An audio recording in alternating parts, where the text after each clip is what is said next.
Hey folks, David Stewart here. Hope you guys are having a great day. We're going to talk a little bit today about novels, the novel, the concept of a novel. Here's one that I wrote. It's called King Leopard. You can get it on Amazon.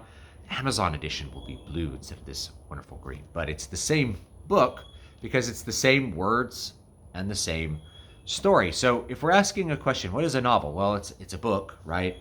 And on the book, in the book, there's pages, and on the pages are words, and the words make a story. They have some sort of narrative, and we have an idea of what's in a story. There's setting, characters, plot. There's all these things that make a story. So that's what a novel is. But on a higher level, I think people have an even more complex concept of what a novel is supposed to be as a work of art. Now, I'm talking about the novel. This also applies to nonfiction work, but especially to novels. We think of the novel as being a work of a singular intellect. That is, it is a work of art by an artist.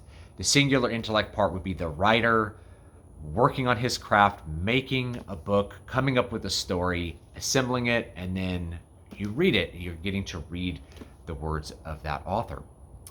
So whenever there's a ghostwriter, what do people think about the writer or the story? Well, first of all, their opinion of the writer automatically drops whenever there's a ghostwriter. You guys know it. I'm sure you feel it. You find out somebody is using a secret ghostwriter.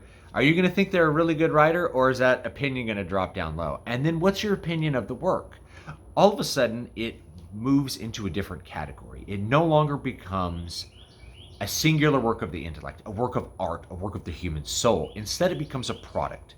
It becomes something that is made for consumption. It moves into the pulp realm in the bad sense, right? It becomes something that is disposable, something that's meant to just appeal to people's immediate feelings and then be discarded.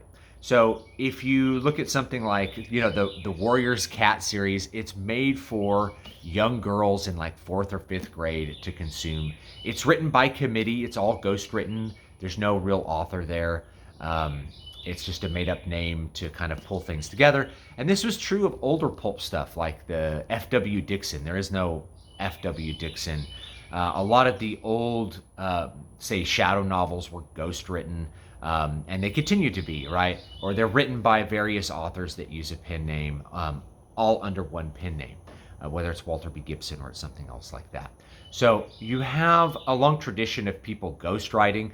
Supposedly, a lot of Alexander Dumas' works were ghostwritten. There was like a joke about him being always excited to read his own book because he didn't write it, right? So this idea of the novel being this singular work of art, automatically whenever there's ghostwriters or there's like secondary writers involved, we start to lower our expectations and our belief in like the artistic depth and quality of that work. I think it's a common thing. So when we're thinking about, novels in the future going forward, things like AI. So if somebody's going to use AI to make a book, are they writing the book? No, it's like they're hiring a ghostwriter to write the book. And I've even seen people use that exact argument. Well, it's the same as hiring a ghostwriter. It's like, I don't hire ghostwriters. And I think it's stupid to hire ghostwriters. And I think if you're hiring a ghostwriter, my opinion of you goes down for the reasons that we talked about. And I think people instinctively get this. I don't hire ghostwriters. There's no ghostwriter in King Leopard. It's me. This is me on the page. This is the story that I wanted to tell, the story that I wanted to write. The only thing involved with this that I didn't do is, I didn't do the cover art. That's Jesse White.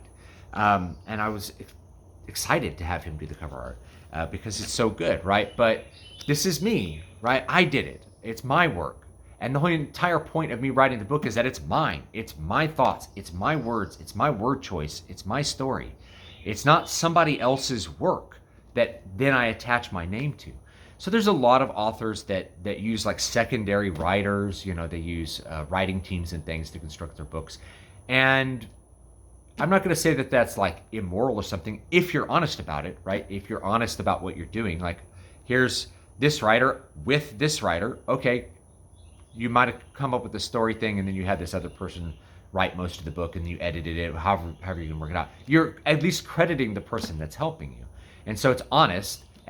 But are people going to think, oh, well, this guy is as good as Gene Wolfe? No, they're probably going to think, oh, this is just, it's some like kind of pulp disposable stuff. It automatically gets lowered in the minds of the people that might be buying it to something that is just of a lesser artistic standard, lesser artistic quality, less of an expression of the soul, and more of a product meant to appeal to people's pre-existing tastes and things like that. There's nothing morally specifically wrong with it, but it lowers the artistic potential. So with AI, the problem with AI writing is that most people are just not honest about it at all, right? And so, I know some authors that use it and they're really honest about it, but they're definitely like the tiniest minority of people.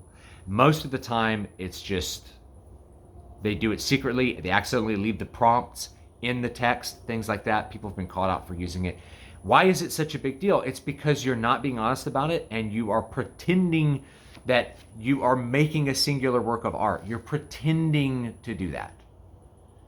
And by pretending, you're going to have a lower quality. You're going to have a lower opinion of what the person's doing. It's like finding out that your favorite rock star wears a wig. Did that make him any worse of a singer?